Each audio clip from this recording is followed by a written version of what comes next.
Hi, I'm Laurie Tobin. Welcome to Bow to Stern. My husband, Adam Iverson, Captain Adam, will be joining us for these episodes. Are you new to boating? Well, our show will teach your family how to have an awesome, fun time on the water. We're going to show you paddleboards, kayaks, sailboats, and motorboats, and so much more. We're going to show you what you need to know so that you can have an awesome time on the water with your family.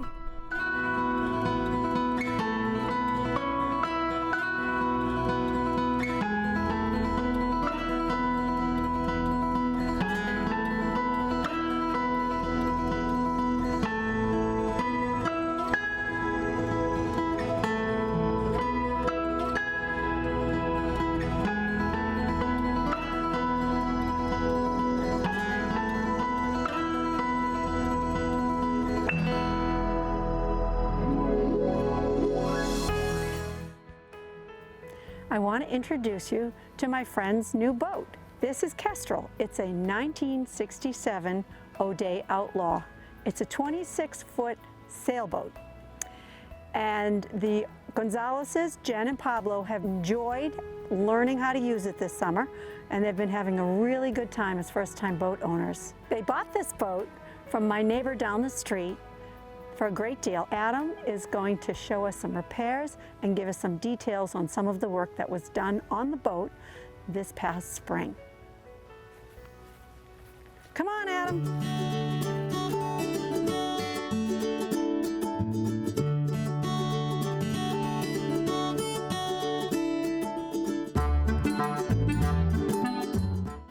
This is actually a classic fiberglass boat. It's 53 years old. It's a Phil Rhodes design, full keel, really a very beautiful hull, but old. And our friends were able to get it from our neighbor for next to nothing. And there's a lot of boats like this out there that people have had for a long time. They lose interest in them, but they're still good with a little care, and you can have a lot of fun with them. And we had a lot of fun last spring fixing this up. We did a general cleanup of it, of course. And then we figured out the things we'd need to get the boat sailing again. That included a new motor, rewiring the boat, of course painting the bottom that you have to do every year around here. Repairs too, right? Well, we did some repairs to the keel. There was some of the fairing compound had fallen loose from the bottom of the keel, so we fixed that up. We had to stitch the sail. You did that. Yeah. Jen and I did that. We had to fix up the sail. Yes. That was fun. Yes. And some fun things. We put in a new fixed VHF radio, the wiring, LED lights. Jen and Pablo had great fun at the boat store, buying all kinds of supplies for the boat. Yeah. But the fact is, this boat was working all along. The previous owners had it in the water the year before, so it was a functioning boat to start with. She just needed a little cleaning up and love to make her fun for her new owners. Now, if you're capable of doing your own repairs, or you can go online and figure out how to do things, you can save a lot of money. It makes it much more economical to have a boat if you can do the repair work yourself. And we were able to do a couple trips this past summer. We went into Boston the first time. We did. And we took the Gonzaleses took their boat and we took ours. And then the second time, where did we go? Winthrop. We went to Winthrop, and they were pretty quick sails, but for somebody who just owned a boat, that was pretty adventurous, I would say, Captain, huh? Well, it was. They're some of their first trips, and they're going on overnight sails to different places, which is the real fun of having a boat.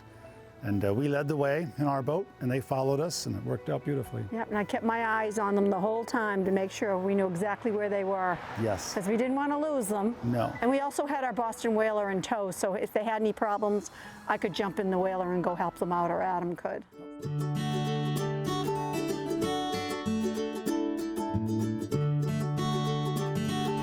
Look behind you and see how they're doing.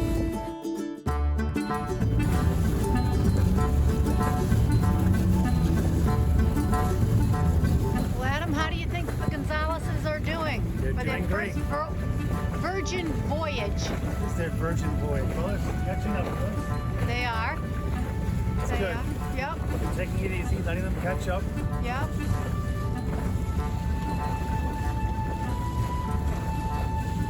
We'll be up to the mooring before we know it.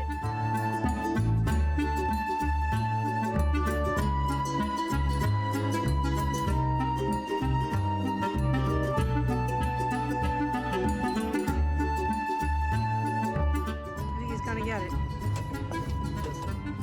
He got it. Yay! It all worked out It all beautifully. worked out beautifully. It was really, really a nice summer. Yeah. Yeah, it and they was. used it for a bunch of day trips too. I bet they got 5 or 6 day trips in as well. Yep, which is more than a lot of people do. Yeah, absolutely. So now it's time to work on the boat. As you can see, this boat is here in their yard. She was hauled out a couple of weeks ago.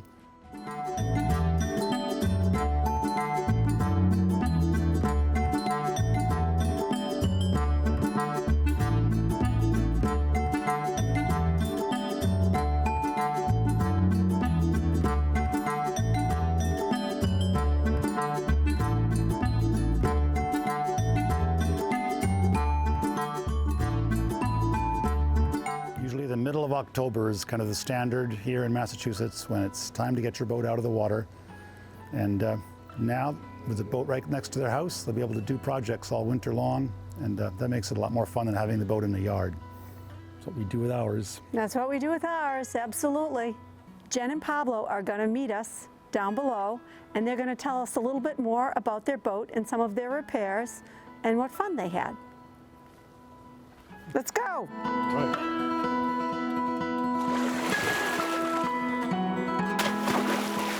So this is the keel, which is the part which extends below the hull of the boat. This is what's known as a full keel boat. And the keel is long and the rudder is attached to the back of it. So keels typically have lead ballast, which on this boat, you can almost make it out, but it's right here. It's a solid chunk of lead, and you can just barely make out the seam between the lead and the fiberglass. It runs right about here. This boat is something kind of different. Most newer boats don't have these, but these are docking plugs, and big ships have these too. So when the boat gets hauled out in the winter, you remove these plugs, and any water that might get into the boat just drains out. And that way you avoid any freezing damage inside the hull. Of course, the key thing is to remember to put them back in the spring and do a good job of it. So when Jen and Pablo got the boat, some of the fairing compound was damaged. Because this is a big chunk of lead, because it's bolted to the fiberglass hull, the seam isn't perfect. So you have to use putty to make it all smooth, and that's called fairing compound. So a big chunk of that had fallen out down in the bottom here, and we gooped that up in the spring. This is the rudder, and it turns on what's called the pintle and the gudgeon, good old nautical terms for the connections between the tiller and the hull of the boat. And that's the keel.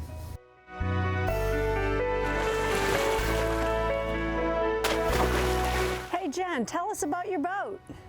We bought this boat not too long ago, and it was an amazing buy, and we spent the spring and the summer fixing it up. And spent a really wonderful summer in the Boston Harbor area.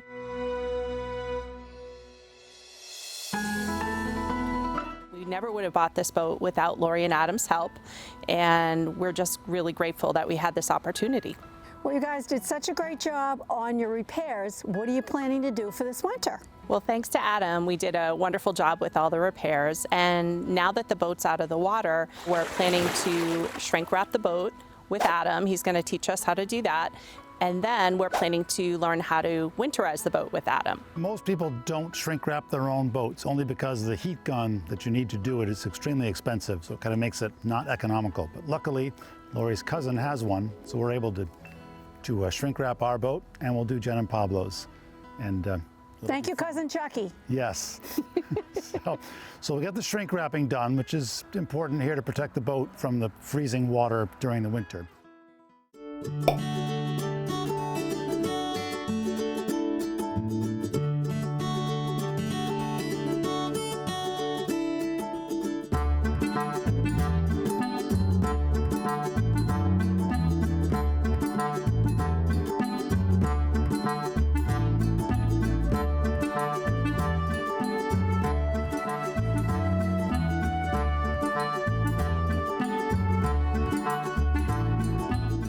winterizing is really pretty simple.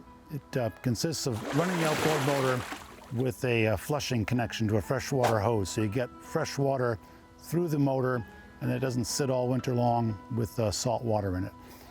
A larger boat would have a wall. This boat has a little drinking water system. We'll have to make sure that's emptied of water.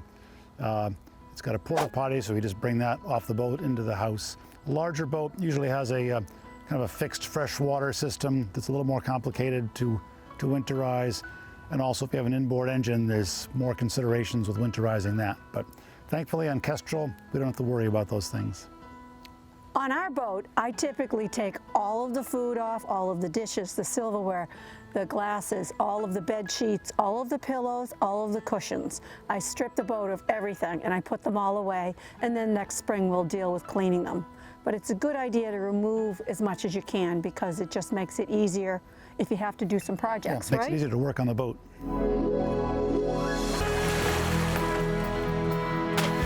Thank you, Adam and Lori, for teaching us so much about winterizing the boat, and we enjoyed the boat so much this year. Thank you for having us. This was great to come up and show you the boat on dry land. Yep, and we're looking forward to the projects. It's fun for us too. Well, thank you for joining us on our show. I hope you enjoy your boat as well as we enjoy our sailboat. To watch more episodes of Bow to Stern, go to Harbor Media's YouTube page. We'll see you next time on Bow to Stern.